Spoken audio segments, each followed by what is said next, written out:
Et nous sommes le mercredi 14 février, 18h30. On fait le point sur l'actualité avec au sommaire. Ce soir, les riverains de la LGV vont enfin être reçus par la SNCF. Oui, depuis le lancement de la ligne à grande vitesse, ils sont nombreux à se plaindre de nuisances sonores. Des aménagements sont pourtant installés le long de la ligne pour atténuer le bruit. Des équipements insuffisants selon les riverains, vous le verrez. Et puis du théâtre en fin de journal avec la découverte de Dédale, les images vont arriver bientôt, voilà. Du théâtre avec la découverte de Dédale, le nouveau spectacle de la Compagnie du Cri. Il l'attendait depuis longtemps, une délégation de riverains de la LGV sera reçue le 20 février prochain par des dirigeants du groupe SNCF. La rencontre se déroulera à Changé-les-Laval. Elle réunira les membres des 3 départements impactés par la ligne à grande vitesse, l'Ille-et-Vilaine, la Mayenne et bien sûr la Sarthe, notre département qui sera représenté par François Corollaire et les maires de 2 communes, Chantenay-le-Villedieu et on ne sait pas encore pour la deuxième. Ils en espèrent bien sûr des engagements de la part de la SNCF. Rappelons que depuis la mise en place de la LGV, les riverains sont nombreux à se plaindre de nuisances sonores, nuisances qui pourraient être atténuées par des équipements tels que des murs anti-bruit ou des merlons. Certains de ces équipements sont pourtant bien présents, mais les riverains les estiment insuffisants ou mal conçus. Diane Lemoisson s'est rendue à Savigny-l'Évêque où elle a fait le tour de ces ouvrages de protection. Regardez. Un mur anti-bruit, c'est bien, mais au complet, c'est mieux.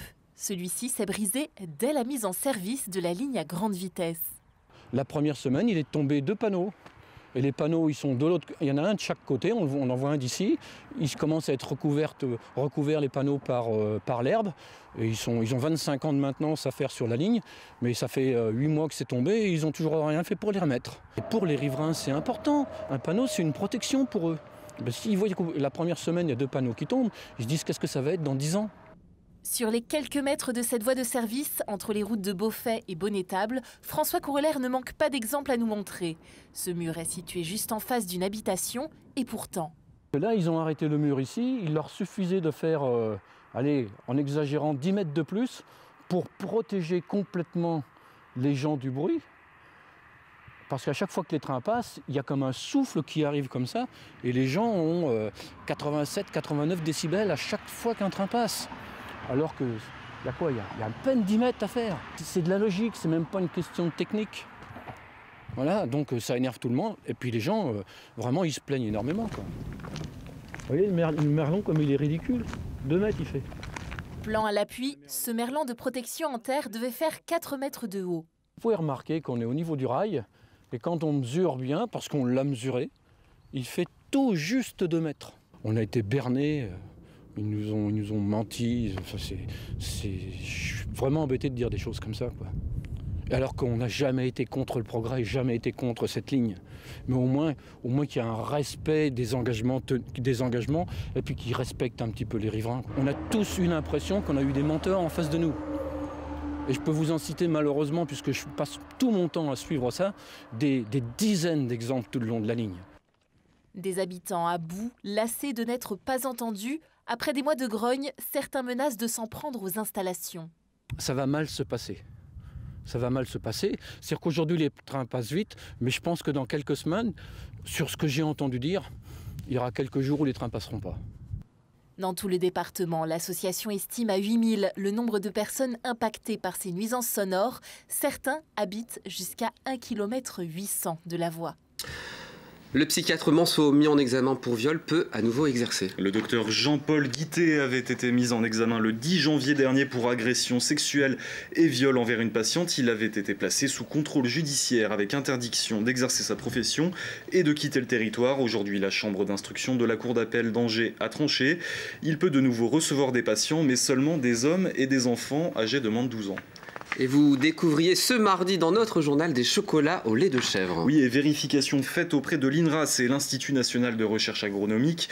Il nous semble important de préciser que le lait de chèvre ne peut pas être considéré comme un substitut au lait de vache, l'intolérance au lait de vache s'appliquant aussi souvent au lait de chèvre. En cas de doute, Aurélien, choisissez plutôt du lait de soja. Très bien, information prise. Direction à présent l'Intermarché de Beauregard où les clients n'ont pas pu accéder aujourd'hui. Oui, le supermarché était bloqué par des agriculteurs de la FDSEA et des jeunes agriculteurs. C'est en ce moment que sont fixés les prix des produits agricoles pour l'année à venir, mais en dépit de la charte de bonne conduite signée pendant les États généraux de l'alimentation en novembre, les enseignes s'obstinent à faire baisser leurs prix aux éleveurs. Ces derniers ont donc décidé de faire des actions coup de poing chaque mercredi du mois de février. On écoute Dominique Rousseau, il est secrétaire général de la FDSEA en Sarthe. Aujourd'hui, les grandes surfaces font pression sur les transformateurs avec des moins 8 à moins 12. Donc on écrase le producteur et on ne respecte même pas son travail.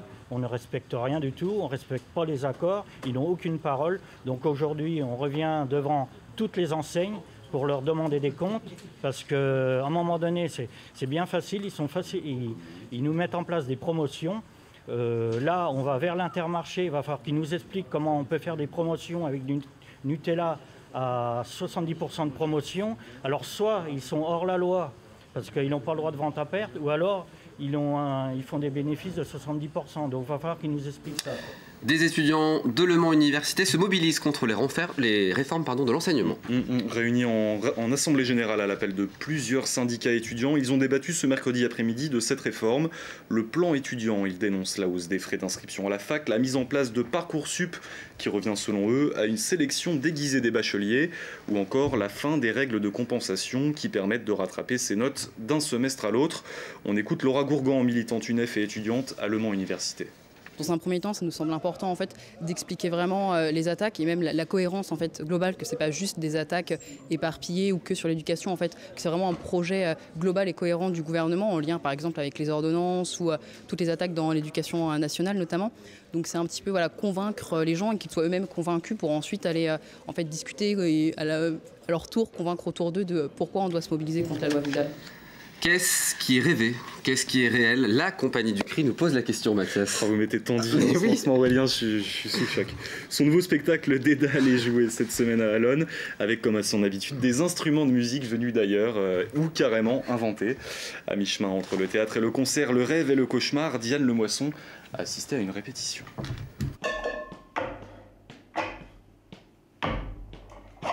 Théâtre, musique et même danse, la compagnie du cri, c'est la fusion des genres, de tous les genres. Les instruments eux-mêmes viennent ou d'ailleurs, comme le hangpens de Suisse, ou sont tirés de l'imagination de la troupe. On utilise pléthore de sons dirigés par le clavier, des sons qu'on a pris le temps de sampler, d'échantillonner et de régler pour pouvoir les piloter à travers un clavier. Et on a des sons assez inédits là aussi. Ça apporte le sentiment de l'ailleurs et l'étrangeté également. Ça permet d'emmener les gens dans un endroit qu'ils ne connaissent pas forcément et de les surprendre. Alors là, j'ai commencé à avoir peur. J'ai vraiment eu peur.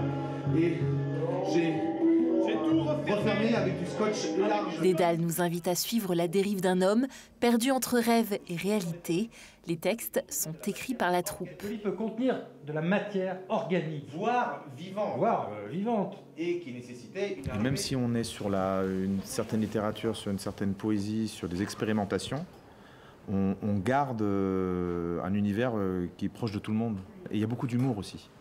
Vous avez peut-être pu le voir là avant, on amène dans un univers étrange et hop, et régulièrement on remet de l'humour, du second degré, de l'humour visuel, des décalages, etc.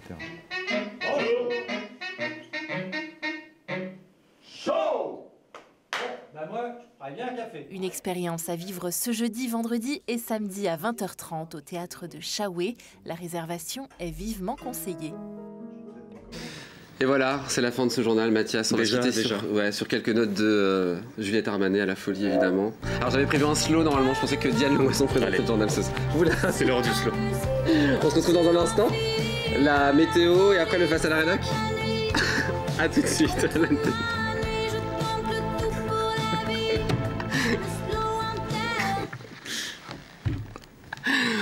A tout de suite sur LMTV. 18h15 cette semaine avec l'entreprise Malherbe qui vous accompagne au Mans depuis 1905.